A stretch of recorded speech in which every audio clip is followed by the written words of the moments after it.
maybe 3 lives here, which is not a comfortable spot to be in. And we are now 20, and you have to hit this unit now. You can't eco. Like, you're losing so much more money now because you're not dipping to 30 to spike. You're dipping to 0 now to spike. Does that make sense? It will take him a way longer time to go back up to 50 or like to 30, like making 10, like making from 0 to 10 takes 2 turns because you make 0, then 5, then 10, then 16, then 20. Alright, guys. Let's start with the VOD reviews. I believe this is like GM lobby, right? Yeah, this is like a GM lobby, GM 800. Oh, it's a tournament game, and it was master average. Okay. Well, this guy is GM. Let's see if he can show why he is performing better on average, at least in lobby. But I didn't check the encounter, sorry. It's no encounter. Okay. Checking academy item. That's a good habit to have, especially before augment, Shojin Momox, and Titans. It's a good habit to have, I'm gonna be honest. But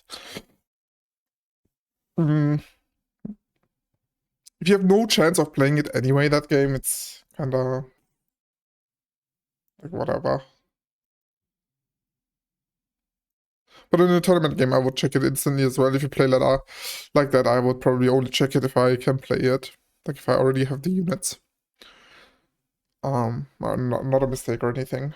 Just saying.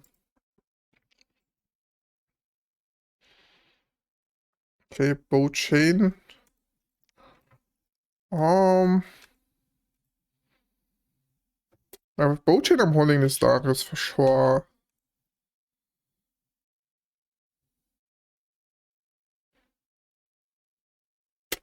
Like, you should hold the pair, right? Either you hold powder pair, like I think ideally you just sell the Nocturne. Because Nocturne you only need if you get an item. And that's just, yeah, not worth to hold for that one, like, one only out. If you have, like, a Mumu pair here, it's different as well, right? If you have a Mumu pair, you have 10 components, you can slam a tank item. But, yeah, this unit will have no value for you. I get why you want to hold the Morgana. It's a visionary opener. You have 2 singed, or like 3 singed. So it makes a lot of sense to hold those. I think it was 2, right?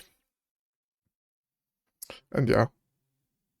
Just keep in mind, like, you have to, like, especially the higher you go, especially if you want to hit Challenger, it's like, this stage 1, if you can, like, if you're losing edges in stage 1, this is snowballing. Like, you have to get every edge you can out of stage 1 and stage 2. It's like the most important thing. Because if you're falling behind already, it's just so bad. Like, if you play no opener and stuff. Because, like, of course, this doesn't have to make a difference. Maybe you still play this opener now. But, like, in theory, you would have a Darius pair here and now. With a Titan Slam. Like, maybe you get Starak Augment. Maybe you get a win streak off of that. Maybe you can then play Ugot. Like, there's a lot of things that could happen potentially, right? You never know. You just want to maximize your odds of hitting. He's calling Renata already, which is fine. I mean, I hope he is not committed mentally into Renata, but it's fine to call it, I guess. Sometimes I just call a comp and hope someone else is pivoting. Yeah, here again, it's just like these 2 units just making you hold less 1 costs, which then means you're not hitting the best opener. Like I said, maybe in this game it will make no difference, but it will definitely make a difference if you're doing this a lot.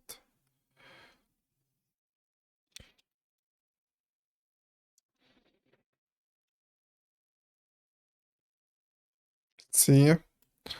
Oh, I mean, he's considering his spot, he's looking at his board. This is good. I like this. Whenever you pick augment into one, I want you to look at your board, look at your components. What can I slam? What do I have? Here's a gargoyle slam in theory, right, for the cinch 2, which is quite good. If he could get an item augment, he could try to streak, even though he's only 1 upgraded unit. Could definitely still go for it, because cinch is such a beast. But then he would also have to level and stuff, and I think he's still considering Renata.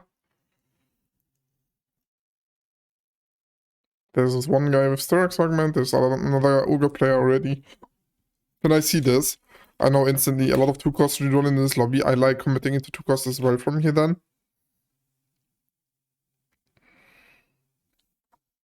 Ooh. I mean, okay, fundamentally speaking, this is good.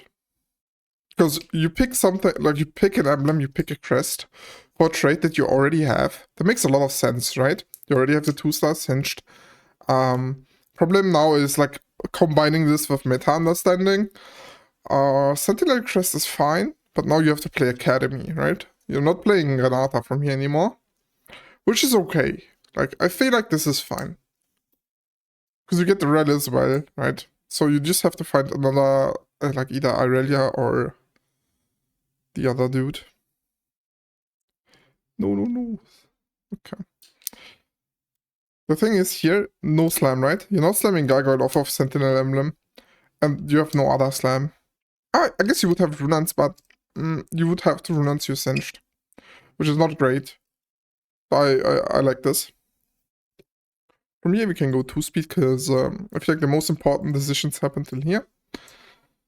And now your game is set up in a way. Oh, he did slam the Gargoyle. Yeah, okay, this is a lot like the big topic that we have to talk about, I guess. Like understanding individual spots, right? Like, you're not slamming Gargoyle off of Sentinel spat, because you're adding resistances on resistances. Like, first of all, you're not playing for a win streak, right? Since we don't level here, I mean, you have a half a combat augment, because right now you're not getting any value out of it, but you could potentially get value next turn out of it, right? For Sentinel is pretty close. He just has to hit another Sentinel and level. But the biggest problem here is Gargoyle is a very bad item if you are, first of all, as far as scaling goes, like in the late game, it's pretty bad because you're playing like 6 to 7 frontline units usually, right? Or 5 to 6. Let's say 5 to 6, yeah. And then you're playing Sentinels, which also already give you resistances. So it's just a very low value item. But not only that, you're killing your Chain and your Cloak.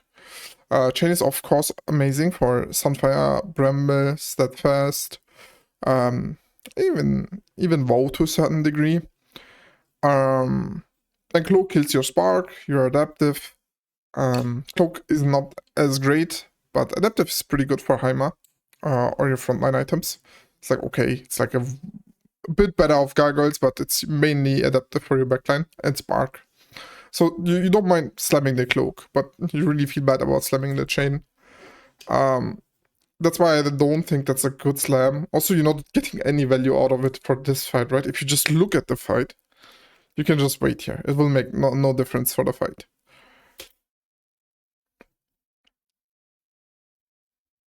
I mean, maybe he hoped to kill a unit, but even if you kill this unit, it's not justifiable slamming a Gargoyle in Sentinel.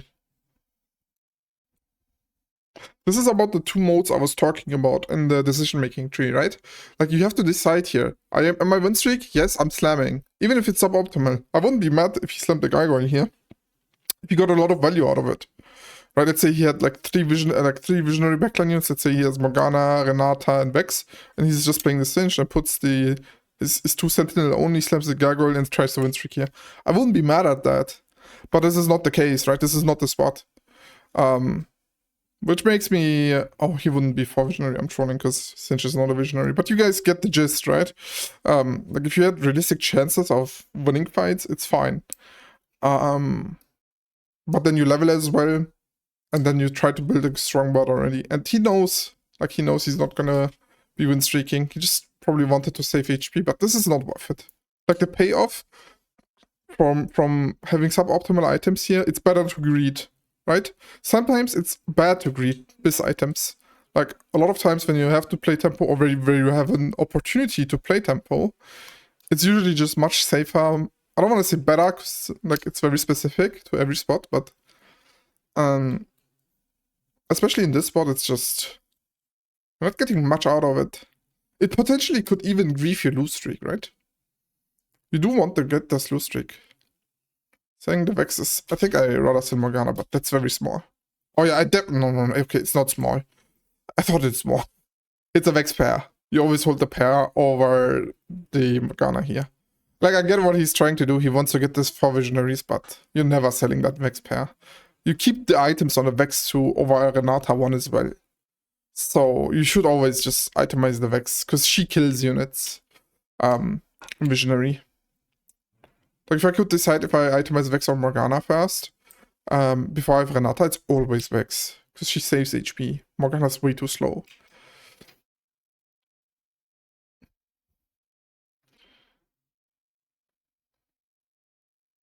And I don't mind him making 10 there. Because there was not like an immediate chance to then start streaking. Also, he could just sentinel the Vex. Like, I don't know why he's greeting it a bench. I think it's completely fine.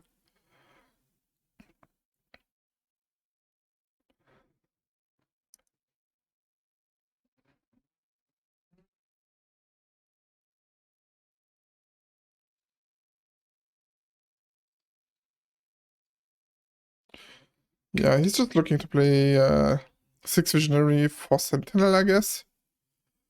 Oh, which is fine. I don't hate it. But yeah, like you see, it's almost always gonna end up on the Vex here anyway. Or on whoever you're gonna play as the backline here. Yeah, she should also, like, he's scouting, which is great. He's scouting for his lose streak. But you can just wait with giving the Sentinels, but yeah. Like, at the start of the turn, you just wait. You're 3 loss. If you can take another good loss here, you definitely wait. If you fight someone, like, when you see someone, and you see he's very strong, you can just give it mid-fight. It makes no difference, right? And then then when you fight the one guy that's also, or the one person, I don't know if it's a guy, that's also pretty weak, that might make the difference of you losing. And you really do want to lose here. Because your spike is in like 3-2, maybe even 3-1, depending on how your shops go. But it's definitely not next turn. Like, if you win this one, you want to win the next one as well. And it's just very unlikely that you win 2. Right? And from here, you want to, like, it's completely fine to go 3 loss, 2 wins. But it's not nice to go 3 loss, 1 win, 1 loss. Yeah. Like, because if you go 2 wins here, you just roll maybe a bit deeper in 3-1. You roll maybe your cinch 3, and then you start your 5 streak in the next stage, and then your 7th streak at the end of the stage. Like, I don't mind not going 5 win or 5 loss. Like, I don't mind going either, like, 3 wins into 2 losses either. That's fine. But then it has to, like, you have to adjust your next stage accordingly. And yeah, he just has to make sure here. Like, I would even remove play the other cinch. Just make sure you don't get griefed. Because this person is 83 HP. I wouldn't be surprised if this person is also 4 loss. I didn't pay attention, but it could be. And you never know, right? I mean, very good here that he gets the streak going. But I would be scared here if the other person is 83 HP. I mean, you can check in theory if the other person was 4 loss. Because if he was, then so lost this fight, 96, 92 lost this fight, 87 lost this fight, 83 lost this fight. So you just got lucky here that you play someone that's bad. This is why you will struggle the higher you go, because this will not happen. This person will grief you every time. The person will just play a weaker mod. Like, you're not even it's not even close to, like, between you guys, because the other person is just, I don't know if the person is sleeping or not. I mean, you scouted it, which is good. You're paying attention, but you should still anticipate the other person to do the correct things. Like, you're just assuming the other person is bad here.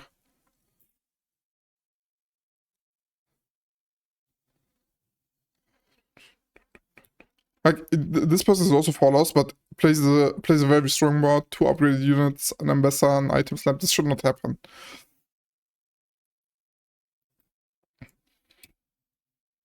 It's very important to play around your streaks, especially in stage 2. This just snowballs you so hard.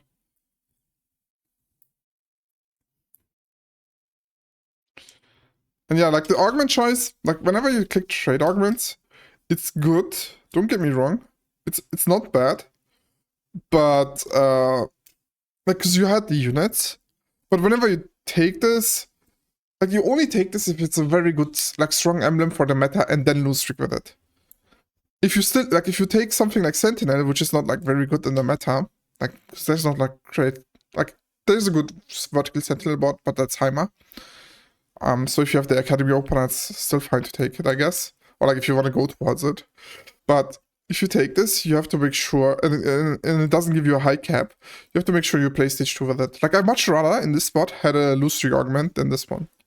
Right? Like, either econ or something that's, like, scaling.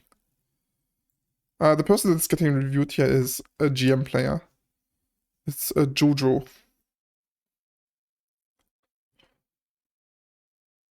So we get Steadfast, we get our Archangel. Don't mind these slams. Can slam the Archangel here on the Vex. Also, no, I think that's fine. I was gonna say you could have rolled a bit, but that's fine. I don't mind this at all. Very good. Okay. After lose streak, we want to come back, right? We want to get stronger in this stage. So ideally you pick either item here or combat. Exception here, it's a silver augment. And the rolling for days augment is just very good. This is where also like meta knowledge and like augment stats, not even augment stats, but like knowing the strength of augments will also come in. I don't know, for example, if backup is in a great state, 10% attack speed. Yeah, I don't mind this. I would have probably taken the same. That's fine. Exactly. Now we roll on 5. That's good. Like understanding what pattern we are playing. That's strong. That's good. Rolling on 5 because we already have 6 cinched, right? If you wasn't this close to cinch, I would have said go 6 immediately so you can play 4 Visionary, 4 Sentinel. Because you have this pet, right? Oh, wait. No, never mind. This is correct. Never mind. This is correct. He couldn't have played 4 Visionary, 4 Senti on... Yep. Looks fine. Archangel Bow. It's okay. But you saw, right? You could have Archangel the Vex, because now this turn you will have to get the Sentinel spread off of the Vex anyway. And it's just something small. Okay, now we want to fight. After winning one, you want to make sure you're strong enough to keep winning now. If you lost this, it's fine. You can still sit on 50 next turn, not do anything. I mean, even then you should probably roll a bit again, but now you for sure want to keep the streak. Like you want to go 4 wins from here. So I wouldn't even mind rolling till Renata too.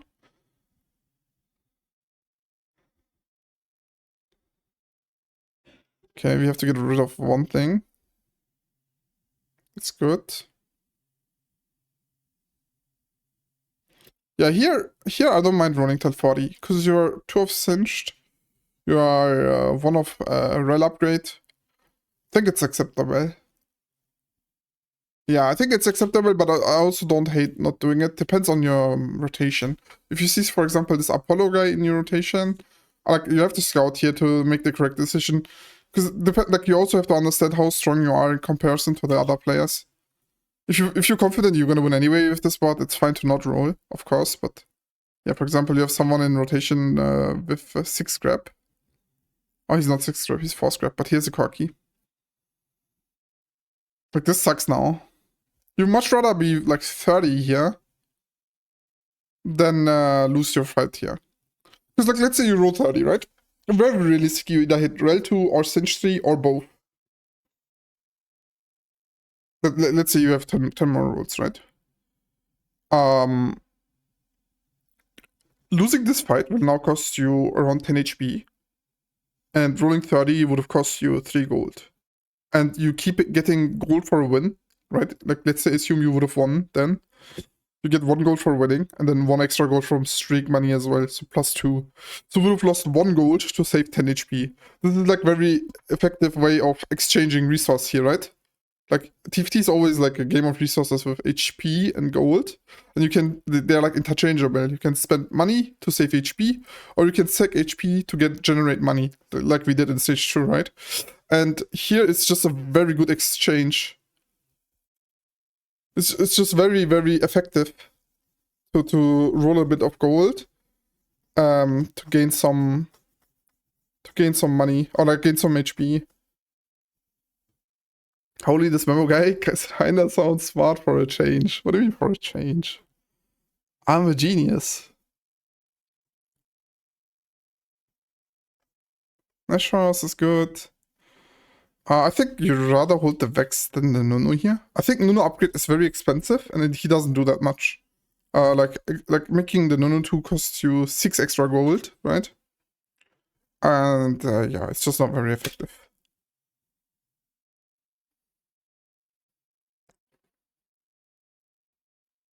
Wow. Yeah, and you see, you don't even want to play this Nunu. Yeah, here again.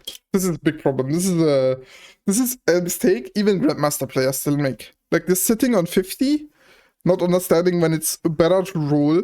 Like, guys, imagine if you rolled from 50 to 30, you're only losing 3 gold. You lose 2 gold for this turn, then you lose 1 gold the turn after, because after 30 you make 40.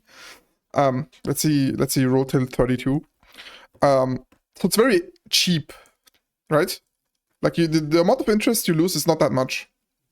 If you're close to upgrades, it's completely fine because you're gonna roll on this level anyway. And the amount of HP you would have saved here is so much higher. This is like the number one noob mistake that I see. Like even Grandmaster players are still making this mistake, which is kind of crazy if you think about it. But I see this especially in like Master, Diamond, Platinum lobbies, where they will just sit on 50 and slow roll, which is fine in the correct spots, right? Let's say we are in 3-2.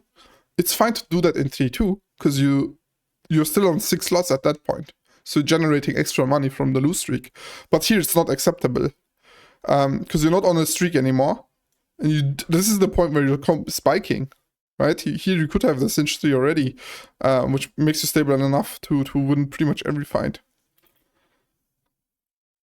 But you have to understand when it's fine to stay at 50 and when it's not fine. And it has to do with your streak.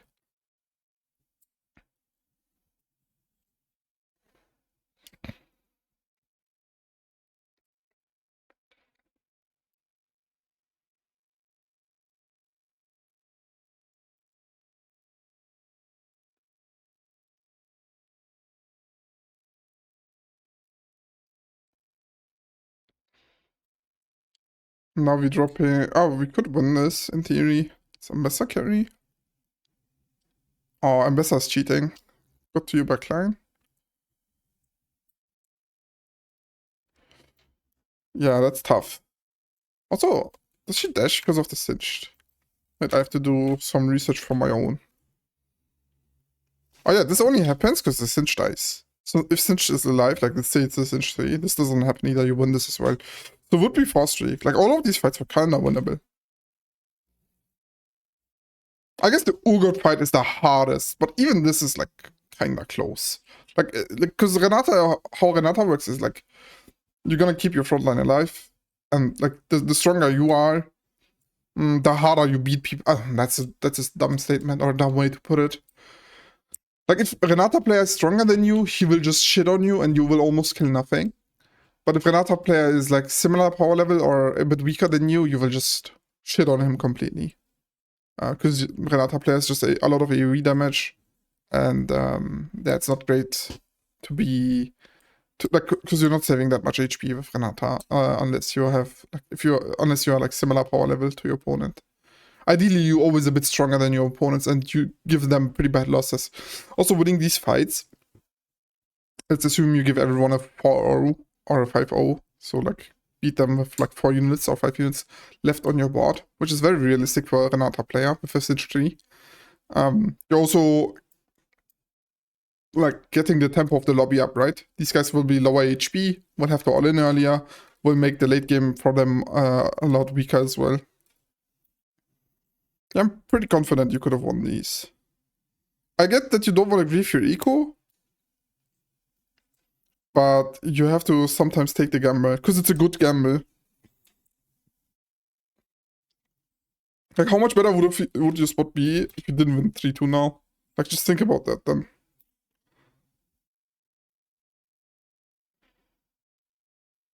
Also, in 3-2, I'm gonna talk a lot about stage 3 in this game, because it's the most pivotal moment for most reroll comps. Here, right? Let's say you're not confident that you can start your win streak here. For whatever reason, you don't have enough money. Right? Or no realistic way of spiking that hard to streak the stage. Which you have, but let's assume you don't. Let's say you didn't hit many cinched. Let's say you don't have a red pair. Let's assume all these things. You would prefer not winning this.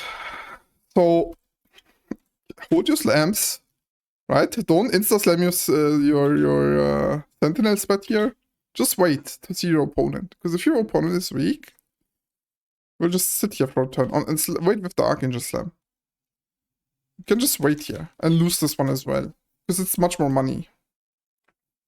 This is like where you, like, yeah, this is pretty much where you lost a lot of your edge.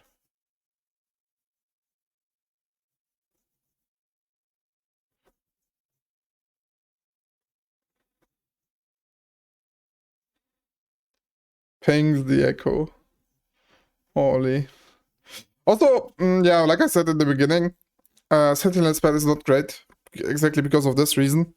You're not looking to play 4 Visionaries only. The good thing, or why Renata's meta again, and this comp is very OP, is because of the 6 Visionary change, right?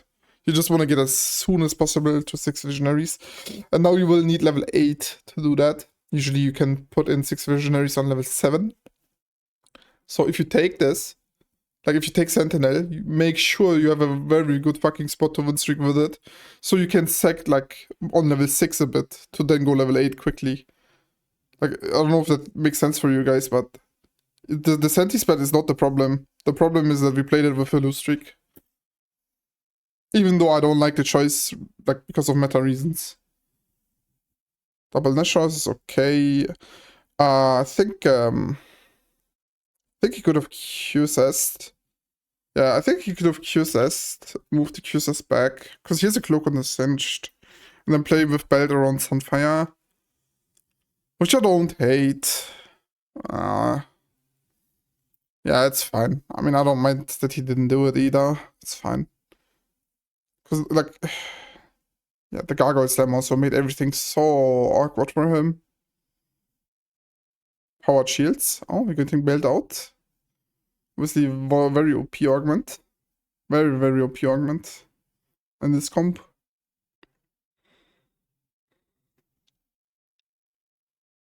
And yeah, whenever you try to 3-star Irelia as well, you're just gonna get bench locked. Like, I don't like this. Like, Irelia 3 does nothing. I would never hold those. I would always hold the Visionaries though. He's fighting a Caitlyn. Holy moly. It's doomed. It's doomed. Yeah, Caitlyn in hard counter, right? Standing in a clump against Caitlyn, you just get completely demolished.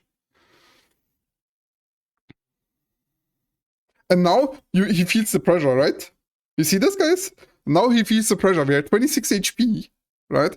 So we have to spike so hard now because we don't want to lose any more fights. Because if you lose one more fight here, we're dropping to 1 life, which is terrible. So, but this is the result of making mistakes in stage 3. This is not the problem of like, oh, this game was low roll or whatever. This is the problem of stage 3. Now you're forced because you're like sitting on 2 or maybe 3 lives here, which is not a comfortable spot to be in. And we are now 20 and you have to hit this unit now. You can't eco. Like, you're losing so much more money now because you're not dipping to 30 to spike. You're dipping to 0 now to spike. Does that make sense? It will take him a way longer time to go back up to 50 or like to 30, like making 10, like making from 0 to 10 takes 2 turns because you make 0, then 5, then 10, then 16, then 22, then maybe 28, maybe 30, right? Carousel. So it takes you much, much longer to build up that economy back again than if you just dip to 30 in the correct spot. Not only for your HP and gold overall, but just for your gold. Like, just if you're just looking at gold, at that aspect.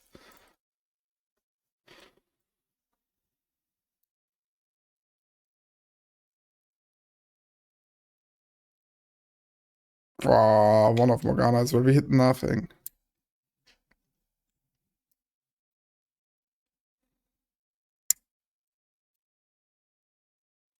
Yeah, we're hitting nothing. This is a good game. I mean, this is a very good game to analyze, because I mean, sure, you could have rolled to 30, not hit anything, but you have to play your odds.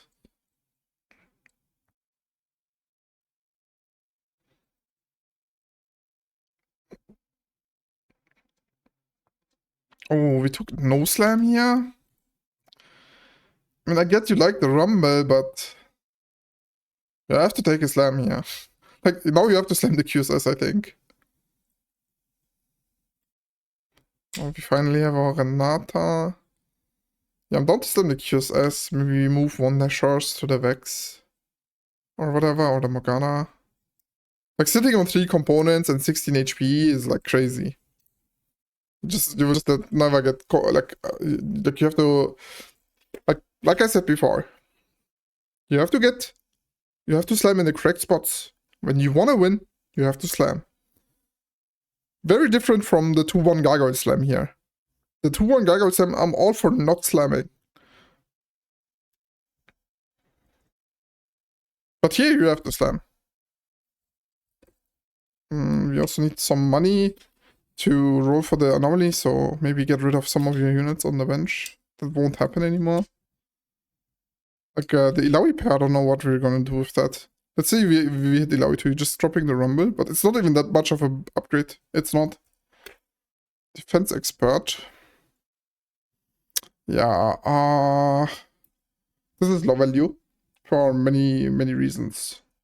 It's okay, because he wants... I mean, this game is already lost, so it's whatever. Not even worth talking about this. Problem here is we can't hit 6 Visionaries in time, and we just dead before that. Because we don't have enough HP, we don't have enough gold, we're missing everything. Now we're slamming the Even Shroud, which does nothing. I'd rather have QSS on this Ilaoi, on this Singed, than Even Shroud as a tank item.